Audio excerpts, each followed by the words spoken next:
Final update, I am straight but I am developing feelings for my male friend, and I think he loves me too. I don't know how to confront him. Plus all updates. So Wednesday, we decided to go for a late lunch/early beer at a place neither of us had been to. I dipped out of work a couple of hours early and we met up. It was super casual. I was a mix of emotions anticipating seeing him. I felt a little vulnerable after being intimate with him, which I was, for lack of a better term, clunky with, but that all washed away when I saw him standing in the restaurant seating area. I just became overjoyed with happiness and smiled like a school kid seeing their first crush. We stayed about 2 hours, both got a couple flights of beers, tried new beers that I'd never heard of, ate food I'd never order on my own. James really brings this side of me out that life is too short not to try new things because you never know what you'll fall in love with until you give it a chance. We talked about possibly going to the shooting range either next weekend or maybe just sticking around the house for a barbecue with some friends. I told James the first wanted to start introducing him to some of my friends. Until now only one of my friends has met him and only 2 others have even heard about him, and they know very little about him. We parted ways with a hug when he pulled me in. He did kiss me on my neck. It made my hair stand up and gave me goosebumps. I drove home with a smile and we talked on the phone for about an hour before I headed off to bed. He hasn't texted me yet today but he did open the Snapchat I sent him this morning. Update 5. The headline really sums it up. As I said in a previous update,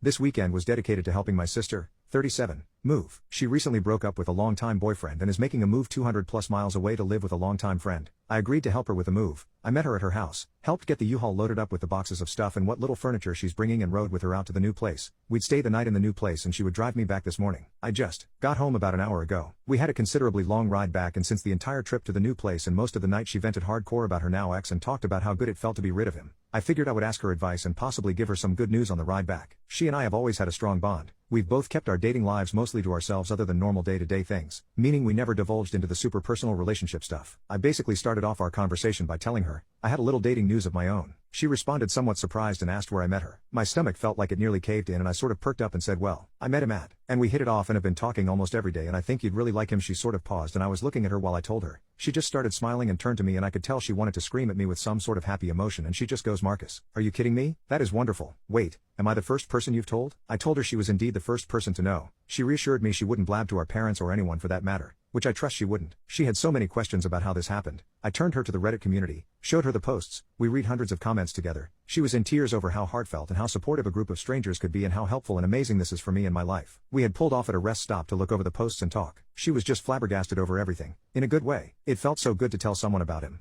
Until now I have had you all to discuss this entire thing with, which has been a saving grace, but knowing that this is someone who is a part of my family, somebody I could go on record to say knows me just as well as I know myself. It was so elating. Such a happy range of emotions. I haven't told James that I told my sister about him. He knew I was helping her this weekend and we haven't talked much. I think I'm going to call him and see if he wants to go out for a drink tonight to celebrate. Either way, my name is actually Marcus. Update 6. A number of things have happened over the last 10 days. I called James to tell him that I had told my sister about him. He seemed enthusiastic and really happy to hear how well received it was. We talked about all of us getting together when she came back for a visit. He asked me if I'd like to meet his mom, his only local relative, for dinner at her house the following night. I was a mix of nervous and excited but of course, I said yes. I thought about it the entire next day, played out every single way the scenario could unfold, what I would wear and say, etc. James picked me up from my house that afternoon and reassured me his mother is a sweetheart and he only told her he was bringing a dear friend to join them. To add, his father is no longer with us and his mother lives alone here in our town. James and his mom are very close. We get there and of course, she is thrilled to see him. He is so sweet and just vibrant. The way he lights up when he sees her, his voice changes a bit when he talks to her, he becomes softer,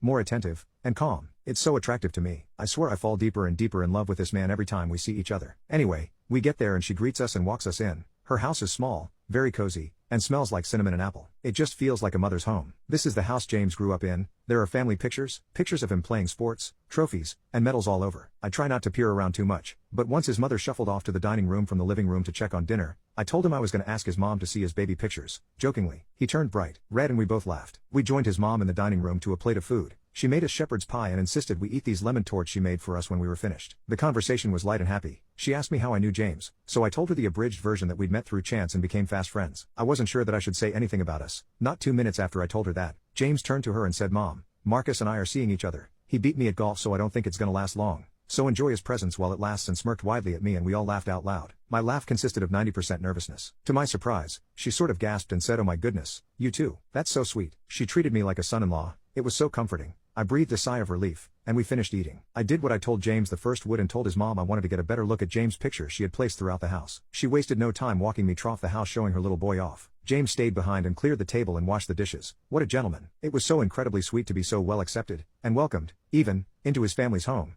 and that she would share stories about him growing up, photos, just everything. James has been open to his mother about his homosexuality and she has accepted that and has been supportive in his life. After dinner, James asked if I wanted to go to his house for a nightcap. which I told him. I wanted him to come to my house for one since he'd never been there. He was of course on board and that's what we did. We stopped off at Total Wine and got a nice bottle of wine to celebrate what we've accomplished so far, although, I think he knows I'm the one who's hit a lot of milestones in my life with myself and my sexuality. He's certainly happy to be here with me, but he knows this is also very new for me. My place, while modest, is clean, upkeep, modern, and comfortable. He flattered me and complimented all kinds of things about my home. It isn't nearly what his home is, but he was happy to see where I lived. We drank our wine and spent time on the couch watching a movie. We ended up arm in arm and before long, hot and heavy, I slept with James. It was amazing. He's such an affectionate person. He stayed in my bed with me until almost 2:30 in the morning holding me. He finally had sobered up enough to make the short trek home. I stayed up and waited for him to tell me he'd gotten home okay, which he did. I fell asleep replaying everything from the dinner to the night at my house over and over again in my head. I'm so content with everything in my life right now and it brings me joy to share it with you all. We have plans to hang out this Saturday. We are going to see a movie and then go swimming at his house. Update 7. I abruptly stopped posting on Reddit because I told James about the posts. I showed him the posts and he wasn't thrilled. It could have been the way I told him. The timing. Who knows if it could have been handled differently, but I showed him the account, the thousands of uplifting, positive comments, and he was blown away, not in the way I was hoping he would be. He felt like the constant updates on everything we were doing,